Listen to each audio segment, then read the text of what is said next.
O áudio que vocês vão ouvir agora é parte do podcast Xadrez Herbal.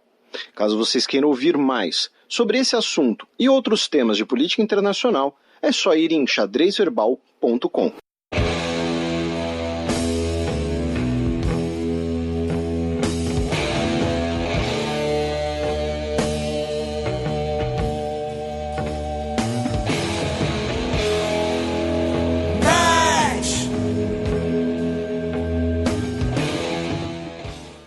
Defensor do Brexit, Boris Johnson tem maioria na primeira etapa de sucessão a Theresa May. Isso. Lembrando, a Theresa May ela renunciou como líder do Partido Conservador, mas ela continua como primeira-ministra interina e não é uma nova eleição. Quem vai decidir a sua sucessora é o Partido Conservador. A pessoa que vai suceder a May vai ser o Partido Conservador. Primeiro, dentre os parlamentares do partido, né? Então nós tínhamos 10 nomes, tá? Desses 10 nomes, os próprios parlamentares do Partido Conservador, tá? Ou seja, 313, votavam, né? Eu voto em tal nome, eu voto em tal nome. Aí nessa primeira etapa, os que não tivessem um mínimo de 17 votos eram eliminados, tá? Aí, entre os dias 18 e 20 de junho, serão realizadas as próximas etapas em que serão realizadas votações sucessivas em que o menos votado vai sendo eliminado, até só sobrarem 2. E aí eles vão para a cúpula do trovão. Mentira. Ou seja, é o menos pior, né? Então, aí sobrarem 2, esses 2 serão votados entre os filiados do Partido Conservador, que são mais ou menos 150, 160 mil pessoas, tá? Então, é mais ou menos esse o processo. Então, desses 313 votos, o Boris Johnson ficou em primeiro com 114 votos, tá? Então, assim, ele tá garantido nos 2 finais, a não ser que alguma desgraça ocorra, a gente já vai falar disso. Uma desgraça maior que o Boris Johnson, você quer dizer? Ele falar alguma coisa mais desastrada do que o normal, sei lá, alguma coisa assim. Né? O Boris Johnson, que a gente já falou aqui bastante dele, é uma figura bastante folclórica. Folclórico é aquela pessoa que tem uns parafusos a menos, mas você gera alguma simpatia por ela, né? É isso que a palavra folclórico quer dizer, né? Pitoresco. Pitoresco. Em segundo lugar, ficou o atual ministro de Relações Exteriores, o Jeremy Hunt, com 43 votos. E em terceiro, o ministro do Meio Ambiente, Michael Gove, com 37. Os 3 eliminados foram Andrea Leadsom, Esther McVey e Mark Harper. A Andrea Leadsom é o nome que acaba chamando a atenção porque ela foi o estopim da renúncia da May, né? Ela era a líder da bancada conservadora no parlamento, né? É um termo que eu acho muito legal nos sistemas parlamentares britânicos, né? De origem britânica, que é a pessoa que ocupa a posição de whip. O whip é o chicote. É o cara da bancada que fala, não, você vai votar com o partido sim. Entendeu? O cara que vai chegar no gabinete e falar, não, que é esse negócio que você vai votar com os trabalhistas? Você vai votar com nós. E o bacana do whip em inglês é que ele é tanto o nome do utensílio quanto a onomatopeia, né? Sim. Faz sentido. Eu nunca tinha pensado nisso. Né? Mas faz bastante sentido. Então, a Andrea Leadsom, ela renunciou como líder do governo na Câmara, né, na Câmara dos Comuns, e esse foi o estopim para a renúncia da Theresa May. A Andrea Leadsom, que já havia sido derrotada pela Theresa May na luta para suceder o David Cameron. Então, ela ter sido eliminada logo de cara, eu achei até relativamente surpreendente. Então, mais ou menos ao final de julho, nós deveremos ter, né, o novo líder do Partido Conservador, que por tabela vai se tornar o novo premier do Reino Unido. E aí nós temos as várias possibilidades que a gente já comentou, que são, por exemplo, convocar novas eleições para ter um parlamento diferente, né, para votar o Brexit. No caso do Boris Johnson é curioso, por quê? Porque ele não necessariamente precisa do parlamento para o Brexit, porque ele já falou que ele é a favor de, se necessário, um divórcio sem acordo. Ponto final. E ele falou, inclusive na sua campanha, que ele não vai estar a fim de pagar nada. Tá? Ele não, mas tem que indenizar, bababá. Não, nada disso. Ele disse, sairemos em 31 de outubro com ou sem acordo. Como um novo líder, eu tenho a oportunidade de fazer as coisas de modo diferente. Ou seja, o que ele está dizendo é, a Theresa May tentou negociar, não deu certo, então não vou negociar. Eu vou chutar a porta. Né? Vai dar uma topetada na porta, no caso. Né? Então, ele confirma aí o seu favoritismo. Aí entra, né, o que a gente estava comentando, que é o Boris Johnson. Ele, ao que tudo indica, será o novo líder, a não ser que ocorra alguma coisa muito bizarra. E dentre essas bizarrices seriam justamente o Boris Johnson abrir a boca, falar alguma coisa desastrada, ou então aquela investigação que já foi suspensa, mas pode voltar, pode dar alguma coisa, sobre ele ter mentido na campanha do Brexit. Né? Então,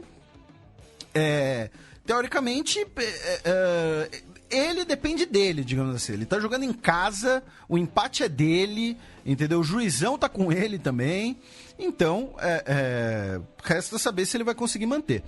Agora, teve uma coisa que foi muito curiosa nessas eleições internas dos conservadores britânicos, meu caro Matias. Vejam só, conservadores britânicos. Por quê? No sábado, dia 8, o Michael Gove estava dando uma entrevista, como parte, inclusive, ali, né? Já querendo... Né, ele é ministro do Meio Ambiente e, ao mesmo tempo, ele está, né? Não vou dizer em campanha, né? Mas vai em campanha para ser o novo líder do Partido Conservador. E aí ele disse que até 20 anos atrás, ele tem 51 anos de idade, ou seja, até ali sua virada dos 20 para os 30 anos, ele eventualmente usava cocaína. Ele disse que naquela época era um jovem jornalista, mas não acho que os erros do passado devem desqualificar alguém hoje, e cabe aos meus colegas conservadores decidirem se hoje eu posso ser, né, o líder do partido. Só que o Washington Post fez um levantamento dos candidatos, né, do partido a ser líderes do Partido Conservador, e dos 10 candidatos, eu vou criar um suspense aqui para os nossos ouvintes. Dos 10 candidatos à liderança do Partido Conservador, quantos você acha que já admitiram o uso de drogas? Todos. 8. Isso que são os que admitiram. Então, e assim... só para deixar muito claro aqui, eu não tô julgando. Não é um juízo de valor. Né? Eu tô achando irônico justamente porque é algo, né, não combina muito com a imagem de um conservador. Né? Do partido Tory e tudo mais. É mais pela curiosidade, digamos assim, e também, né, pela questão de servir inclusive de discussão. Já que o cara mesmo falou, ele é ministro hoje do Meio Ambiente, candidato a líder do Partido Conservador. Se há 20 anos atrás, com 30 anos, ele fez alguma coisa, ele pode ser julgado hoje por aquela coisa, aí a gente vai entrar em questões depende, se o crime não prescrever. Não, e a gente vai entrar em questões, às vezes, de coisas que nem são crimes, mas algumas condutas, né? Recentemente a gente teve essa discussão parecida nos Estados Unidos, né? Então... nós temos essa discussão bastante engraçada, bastante curiosa, né? Repito, tá? Não é julgamento de valor, não estamos aqui rindo de ninguém, estamos colocando que é curiosa essa discussão. E outra, né? Uma coisa que a gente sempre fala, do noticiário internacional ajudar a gente a entender o Brasil. Hoje, essa discussão no Brasil, eu acho que ela seria quase impossível de ocorrer. Né? Porque você teria um risco de um efeito colateral perante o eleitorado enorme. Né? Se um candidato a presidente falar que alguma vez na vida ele teve contato com alguma droga, mesmo que leve, ele corre o risco de cometer um suicídio eleitoral. Ficou célebre a frase do Bill Clinton, né? De que ele fumou, mas não tacou. E isso a gente já está falando de mais de 20 anos atrás. Então, achei curioso, né? O Dominic Raab falou que ele experimentou cannabis na universidade, mas não com muita frequência, porque eu gostava muito de esportes. A Esther McVeigh disse que, claro que experimentei um pouco de maconha. E O mais curioso foi o Jeremy Hunt, na minha opinião. O ex-secretário de Relações Exteriores. Ele disse que, quando ele estava viajando pela Índia, como mochileiro, ele tomou um Bhang Lassi, que é um iogurte com maconha. Tipo, o Bhang é de bang, de maconha, né? Então, enfim, fica aí a discussão e fiquem longe das drogas, especialmente os nossos ouvintes mais novos, tá? Ainda no Reino Unido, mas agora saindo da questão política, né? Três notícias ainda no Reino Unido. A primeira foi que nós tivemos um ataque homofóbico na última quinta-feira, mas que só foi divulgado no final de semana, de duas mulheres que estavam num ônibus em Londres. Elas foram atacadas por 5 homens que teriam tentado forçado elas a se beijarem, tá? E feito comentários homofóbicos e repugnantes em relação a lésbicas. Inclusive, uma delas é uruguaia, e isso repercutiu bastante na imprensa vizinha aqui. A polícia britânica disse que o episódio foi um ataque homofóbico repugnante. Começaram a fazer comentários ofensivos e foram agredidas. 4 suspeitos entre 15 e 18 anos foram detidos. E depois nós tivemos outro suspeito, um 5º suspeito, um adolescente de 16 anos, também detido. Tá? Todos vão responder às suspeitas de roubo e agressão e não tiveram suas identidades reveladas, até por serem menores de idade. Tá? Então, ocorreu esse episódio em Londres, que acabou gerando uma repercussão, digamos assim, também bastante positiva de solidariedade. O prefeito de Londres se pronunciou, o secretário de saúde se pronunciou, né? O secretário de saúde do governo Theresa May, né? Então, assim, não foi nenhuma questão partidária. Também no Reino Unido, o Donald Trump, eu não sei se foi um typo, né? Se ele errou, se ele digitou errado ou se ele não sabia a grafia correta, né? Mas ele tuitou assim: eu me encontro e converso com governos estrangeiros todo dia. Eu acabei de me encontrar com a rainha da Inglaterra, né? Entre parênteses, UK. The Prince of Wales, né? O príncipe de Gales. Só que o Gales, em inglês, Wales, é W-A-L-E-S.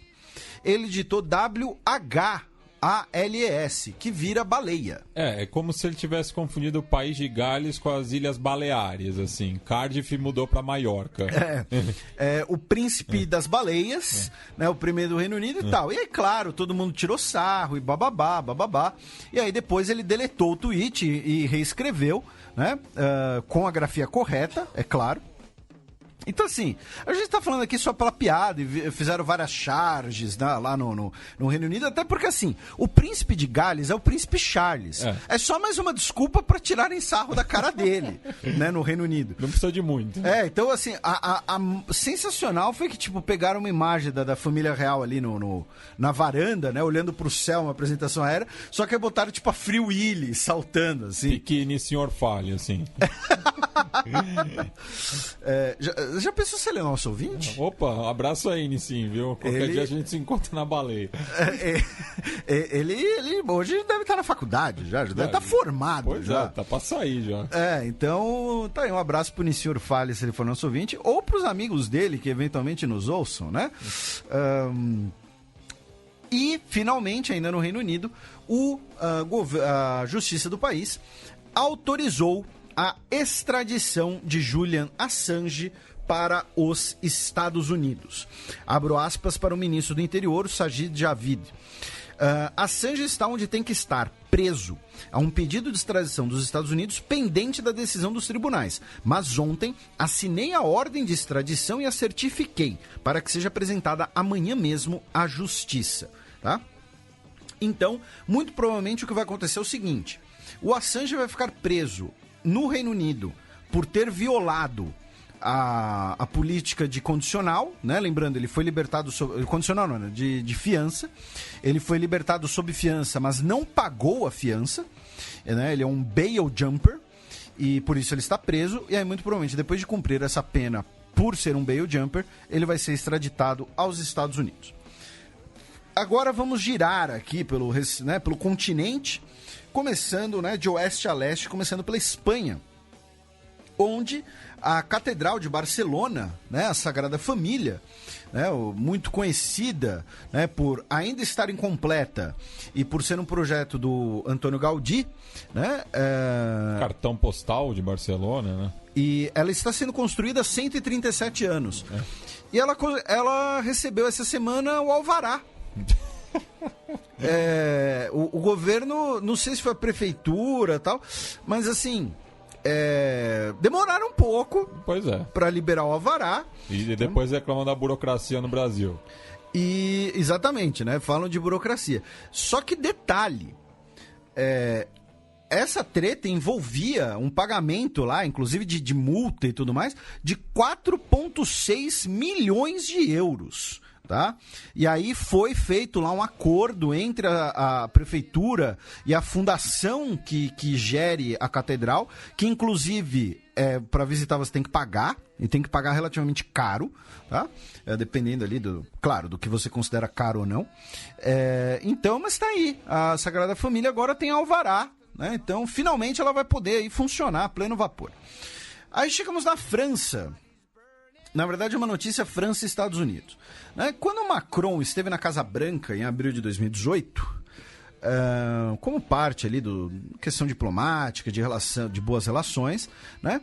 Trump e Macron plantaram um carvalho, né, no jardim da Casa Branca, né, para simbolizar a amizade entre os dois povos e tudo mais. E aí o que aconteceu? Qualquer organismo vivo que é importado para os Estados Unidos, o carvalho era francês, tá? Ele passa ali por uma quarentena, tá? Inclusive, o carvalho era de uma floresta em que soldados dos Estados Unidos morreram durante a Primeira Guerra Mundial, tá? Foi inclusive um evento famoso, né? Que é a Floresta de Argonne, que inclusive é tema de um filme de 2001 chamado O Último Batalhão, Batalhão Perdido, alguma coisa assim. E aí a árvore foi colocada em quarentena e ela morreu. Curiosamente, ela morreu que nem a amizade do Macron e do Trump, né? Porém, as árvores são sensitivas, Felipe. Exatamente, é um símbolo. Porém, o governo francês anunciou, né, que o Macron vai enviar outro carvalho, né, para os Estados Unidos, né, para que, simbolizando essa relação, ele disse, não é nenhuma tragédia, não vejam símbolos onde eles não existem, o símbolo era plantá-la juntos. Então, enfim, o ar de Washington também é pouco tóxico, né? Deve ser uma cidade poluída, né? Não sei. No sentido figurado e literal. Muitas cobras ali, muito House of Cards. Pois é.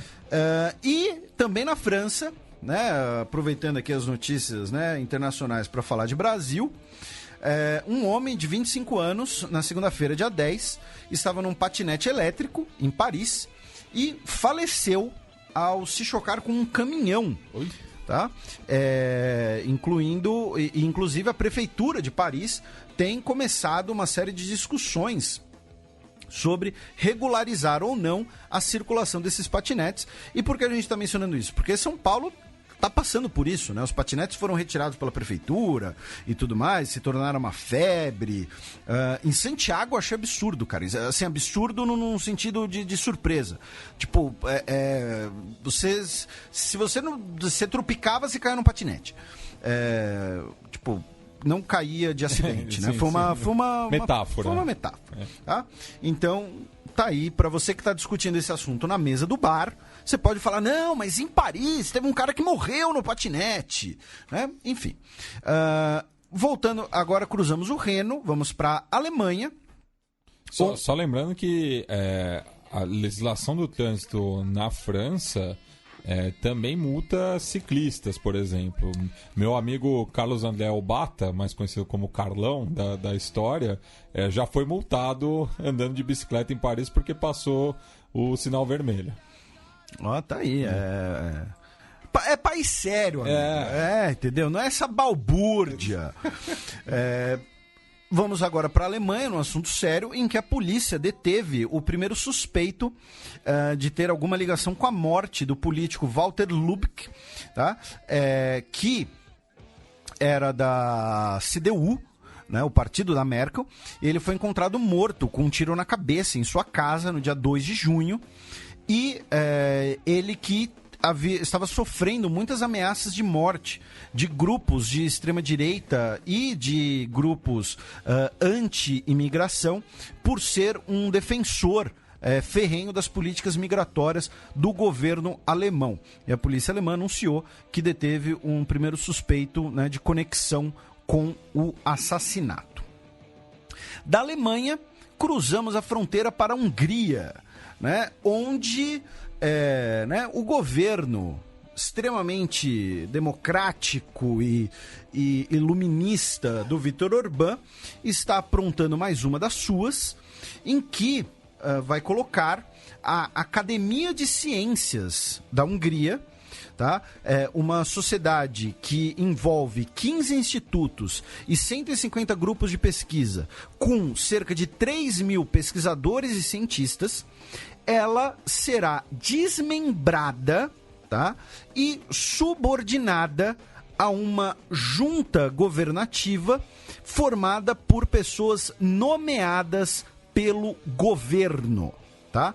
Então, assim, em outras palavras, a Hungria está colocando as universidades e a pesquisa do país sob a tutela do governo, sob a tutela, leia-se inclusive, sob orientação / censura, tá? E usando uma justificativa de que o financiamento público dessas instituições e dessas pesquisas justifica que o governo direcione as perspectivas de pesquisa do país, tá? Lembrando, né, que o governo húngaro hoje é um governo pouco transparente, o governo autoritário, é um governo que o atual governo Bolsonaro, inclusive, vê com bons olhos, desenvolve uma relação relativamente próxima, e nesse sentido é algo, né, inclusive um discurso muito parecido com o que a gente vê aqui, e segundo, né, uma representante da Academia de Ciências da Hungria, a grande maioria dos pesquisadores do país vê com maus olhos esse movimento, tá?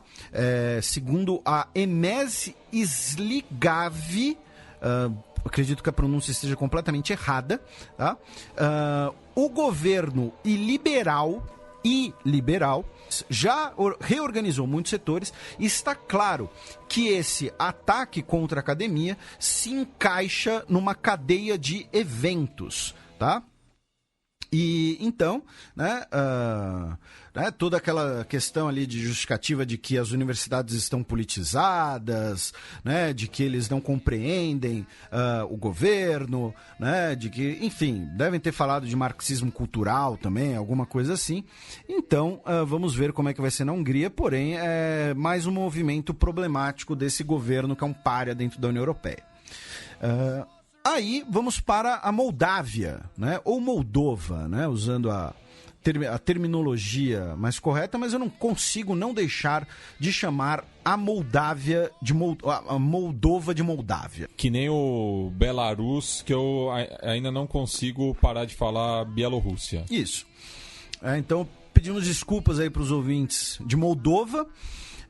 Pedimos desculpas para os ouvintes da Romênia, que não acredito que exista uma Moldova, né? Que a Moldova deve ser da Romênia. A Moldova, que inclusive tem uma faixa de território dentro dela que ela não manda em nada, porque é a República da Transnistria, né? Que são russos. E o presidente em exercício do país, o Pavel Filipe com I, mas sem E no final, ou seja, uma variação da grafia correta. São 3 Is, então. Não, é F-I-L-I-P. Ah, tá. Não tem nada no fim. Ele dissolveu o parlamento do país no domingo e convocou novas eleições para setembro. Ele foi declarado presidente em exercício após a suspensão do presidente Igor Dodon, que é considerado uma figura pró-Moscou. Moldova, assim como vários países do leste europeu, tem a política interna dividida entre os pró-Rússia e os pró-União Europeia. E a Moldova fazia parte da União Soviética. Isso. É aquele que a maioria das pessoas esquece. Né? São 15 no total. São Daí 15. Você está chegando ali, ó, os Bálticos. Então, aí, Quirguistão. Da Ásia Central, do Cáucaso. Putz, tá faltando um. Quirguistão e Moldova. São os que normalmente as pessoas não lembram. Porque geograficamente é o mais isolado, assim, é mais na periferia da União Soviética. É um puxadinho ali e tal. E o Quirguistão, porque todo mundo lembra dos estão, mas são 5, né? Ele se lembra de 4 e fica, tá faltando um. Então, desafio seus amigos a falar os 15 países da União Soviética de cabeça. Isso que é uma prática cultural e de entretenimento que agrega, tá? E se você já sabe os 15, se desafia a aprender as 15 capitais. Tá? Aí o bicho pega. E, aliás, fica aí, né, o puxão de orelha para os nossos ouvintes que erraram aquele teste do BuzzFeed lá, esqueceram da mudança... De 40 capitais. Né? Da mudança da capital do Cazaquistão, que a gente repercutiu aqui. Isso, que agora se chama Nur-Sultan. Tá? Adeus Astana, é a mesma cidade, só que mudou de nome. Exatamente. Então... E a capital da Moldávia é Chisinau. Então, eu não lembrava disso. Você colou ou você falou de cabeça? Cabeça. Palmas para o Matias. E aí, o presidente interino dissolveu o parlamento. E aí, no sábado, né, o partido do Dodon anunciou que vai fazer uma coalizão e que não aceita essa dissolução. Então, assim, começou uma briga entre parlamento e presidência. E os países da União Europeia, curiosamente, ficaram do lado do parlamento, dizendo que o presidente não deveria ter dissolvido o parlamento sem consultar os outros atores políticos, sem de fazer isso de forma abrupta, digamos assim. Então, isso que acabou sendo bastante interessante. Por quê? Porque o parlamento hoje, ele é formado tanto pelos pró-Rússia, mas também com alguns pró-União Europeia. E a presidência, que seria pró-União Europeia, né, acabou sendo criticada por essa decisão.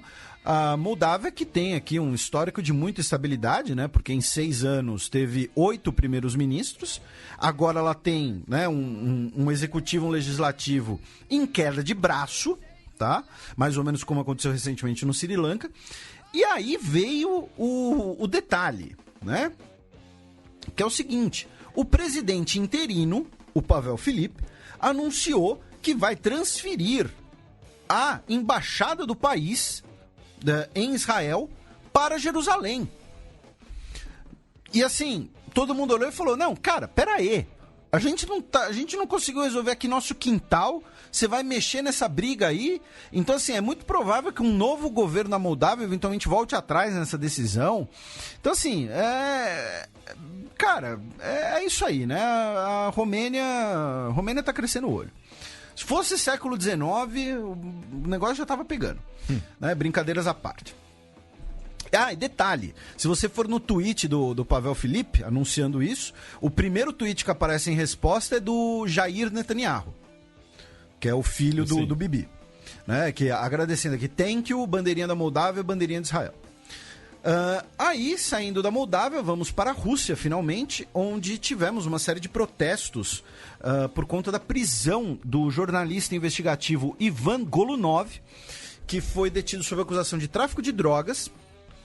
Ele poderia pegar até 20 anos de cana, porém ele diz que ele foi agredido pela polícia e que ele está sendo perseguido por políticas, porque ele investiga casos de corrupção no governo, no seu trabalho. Que as provas teriam sido plantadas. Isso. Na segunda-feira, dia 10, 3 dos principais jornais russos, Comerçando, o RBK e o Vedomosti, estamparam a capa nós somos Ivan Golunov.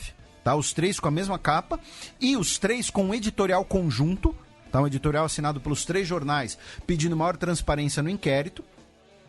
Tivemos muitos protestos a favor dele E nesses protestos eles acabaram se tornando, inclusive, né, protestos anti-Putin, digamos assim.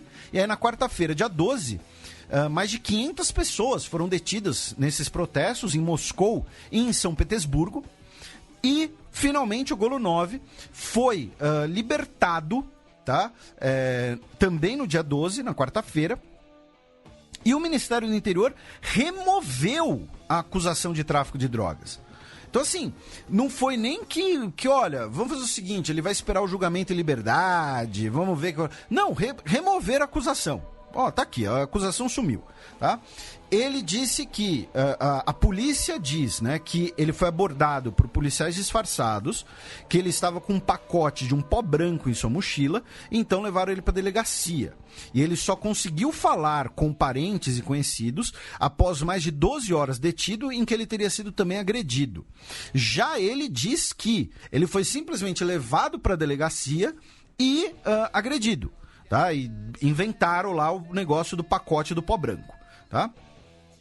Agora, o curioso, né? o engraçado / bonitinho até, é que ele deu, né, depois de ser libertado, ele deu uma entrevista, né, abraçado ao seu cachorro, ali ao seu Totó. Era um urso?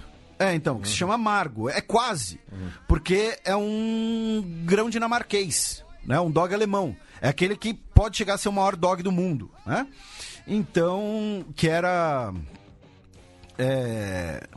se não me engano... Não, esquece. É maior do que o Rhodesian Ridgeback? Não sei, tá? Mas é um... Que esse cachorro caça leão. É um grande dinamarquês que, se não me engano, é a mesma espécie que aqui no Brasil é chamado de dog alemão. Tá? Mas enfim, e assim, o cachorro é o dobro do tamanho dele. Tá? Ele abraçando o cachorro, tipo, na verdade é o cachorro que está sustentando ele. Mas enfim, outros jornalistas disseram que é claro que foi uma armação, que ele é inocente, né, que foi perseguição política pelos casos de corrupção. Então, pelo menos, ele foi libertado, aparentemente está tudo bem. E hoje, quinta-feira, dia 13, quer dizer, já ontem, né, porque já estamos aqui 2 da manhã, o chefe da polícia de Moscou, o major-general Andrei Putkov, e o chefe do setor do departamento antidrogas, o major-general Yuri Deviatkin, foram demitidos pelo ministro do Interior, possivelmente sob orientação do próprio Vladimir Putin. Tá? Então o Vladimir Putin falou, olha, os 2 cabeças ali da polícia tem que rodar. Então, tá aí, aparentemente tudo ok depois da mobilização popular na Rússia. E, finalmente, para a gente fechar, uma notícia europeia, né? Os partidos da Le Pen e do Salvini, o AfD, oficializaram o seu novo bloco, né, de populistas de direita no Parlamento Europeu, com 73 eurodeputados, que formarão apenas a 5ª maior bancada do Parlamento Europeu, como a gente já tinha mencionado, já tinha antecipado. Então, né, no fim, esse grupo não vai ser, né, tão grande assim. Além dos 3 partidos, também vai contar com eurodeputados da Áustria, da Finlândia e da Dinamarca.